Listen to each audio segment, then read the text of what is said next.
পরিচালন ও উন্নয়ন ব্যয় মেটাতে ব্যাংক খাত থেকে ঋণ নেওয়া বাড়িয়েছে সরকার। কেবল চলতি অর্থবছরের প্রথম মাসে অর্থাৎ জুলাইয়ে ব্যাংক খাত থেকে সরকার ৫৬,০০০ কোটি টাকার ঋণ নিয়েছে।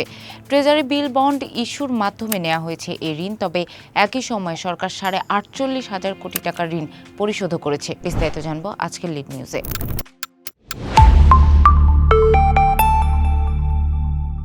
দেশের মুদ্রাবাজারের গতি প্রকৃতি, সুদের হার ও তারল্য পরিস্থিতি নিয়ে প্রতি মাসে মানি মার্কেট ডিনামিক্স নামে প্রতিবেদন প্রকাশ করে কেন্দ্রীয় ব্যাংক। প্রকাশনাটির সর্বশেষ সংখ্যা থেকে জানা গেছে, চলতি ২০২৬-২৭ অর্থ বছরের প্রথম মাস তথা জুলাইয়ে সরকারি ট্রেজারি বিলের ৪টি নিলাম অনুষ্ঠিত হয়েছে। এসব নিলামের মাধ্যমে বাজার থেকে মোট ৪৪,০০০ কোটি টাকা উত্তোলন করা হয়, যা আগের মাসের তুলনায় ৬,০০০ কোটি টাকা বা ১৫.৭৯% বেশি।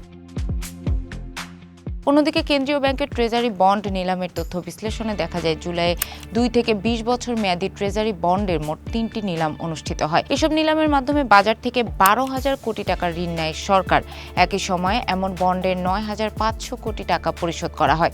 সেই হিসাবে জুলাইয়ের ট্রেজারি বন্ডে সরকারের নিট ঋণ ছিল ২,৫০০ কোটি টাকা। জানতে চাইলে বাংলাদেশ ব্যাংকের নির্বাহী পরিচালক ও মুখপাত্র আরিফ হোসেন খান বণিক বার্তাকে বলেন, সরকারি চাহিদা অনুযায়ী ট্রেজারি বিল বন্ডের মাধ্যমে সরকারকে ঋণের যোগান দেয়া কেন্দ্রীয় ব্যাংকের দায়িত্ব। আমরা কেবল সে দায়িত্ব পালন করছি। এই ঋণ কিভাবে পরিশোধ হবে সেটি সরকারকেই ভাবতে হবে। প্রতি বছরের বাজেট থেকে ঘাটতি মেটাতে ব্যাংক থেকে ঋণ নেওয়ার লক্ষ্য ঘোষণা করে সরকার। সর্বশেষ ২০২৫-২৬ অর্থ বছরে ব্যাংক থেকে ১,০৪,০০০ কোটি টাকা ঋণ নেওয়ার লক্ষ্য নির্ধারণ করা হয়েছিল। কিন্তু অর্থবছর শেষে সংশোধিত বাজেটে এই লক্ষ্য বাড়িয়ে ১,১৮,০০০ কোটি টাকায় উন্নীত করা হয়। তবে শেষ পর্যন্ত সংশোধিত বাজেটের চেয়েও ব্যাংক থেকে সরকার বেশি ঋণ নিয়েছে। আর চলতি ২০২৬-২৭ অর্থ বছরের ঘোষিত বাজেটে ব্যাংক থেকে ১,১২,০০০ কোটি টাকার ঋণ নেওয়ার লক্ষ্য নির্ধারণ করা হয়েছে।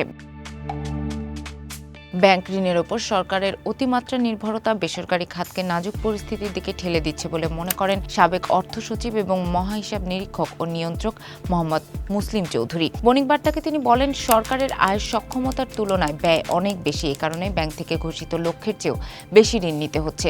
ট্রেজারি বিল বন্ডের সুদহার বেশি হওয়ায় এই ঋণের পেছনে সরকারের ব্যয়ও বাড়ছে। ব্যয় কমিয়ে এনে আয় বাড়ানোর কোনো কার্যকর পদক্ষেপ এখনো দৃশ্যমান নয়। ক্ষমতাচ্যুত প্রধানমন্ত্রী শেখ হাসিনার শাসনামলে সরকার ঋণ নির্ভর হয়ে পড়ে। ২০০৯ সাল পরবর্তী দেড় দশকে আওয়ামী সরকার ঋণ করেছে প্রায় ১৬ লাখ কোটি টাকা। অর্থ মন্ত্রণালয়ের তথ্য অনুযায়ী ২০০৯ সালে শেখ হাসিনা যখন ক্ষমতা গ্রহণ করেন, তখন সরকারি ঋণ স্থিতি ছিল মাত্র ২,৭৬,৮৩০ কোটি টাকা। ২০২৪ সালের জুলাইয়ে সরকারের এই ঋণ স্থিতি প্রায় ১৯ লাখ কোটি টাকায় ঠেকে। আর চলতি বছরের ফেব্রুয়ারিতে বিএনপি সরকার দায়িত্ব গ্রহণের সময় দেশে মোট সরকারি ঋণের পরিমাণ ছিল প্রায় ২৩ লাখ কোটি টাকা।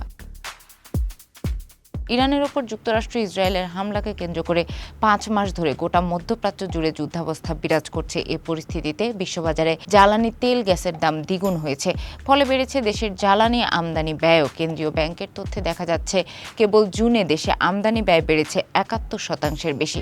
অর্থ বিভাগের সর্বশেষ প্রক্ষেপণ বলছে, বর্তমান ধারা অব্যাহত থাকলে আগামী ৩ বছরের মধ্যে অর্থাৎ ২০২৮-২৯ অর্থ বছরে সরকারের মোট ঋণ স্থিতি প্রায় ৩৪ লাখ কোটি টাকায় দাঁড়াবে। মধ্যমেয়াদী সামষ্টিক নীতি বিবৃতিতে এ বিষয়ে বলা হয়, আগামী ৩ বছরে সরকারের ঋণ স্থিতি এমন এক পর্যায়ে পৌঁছাবে যা দেশের সার্বিক অর্থনীতি, বিশেষ করে বেসরকারি খাতের বিকাশ এবং বৈদেশিক মুদ্রার রিজার্ভের ওপর বড় ধরনের চাপ সৃষ্টি করবে। ঋণের এই উল্লম্ফন স্বাভাবিকভাবে সরকারের সুদ ব্যয়কে অনেক গুণ বাড়িয়ে দিচ্ছে।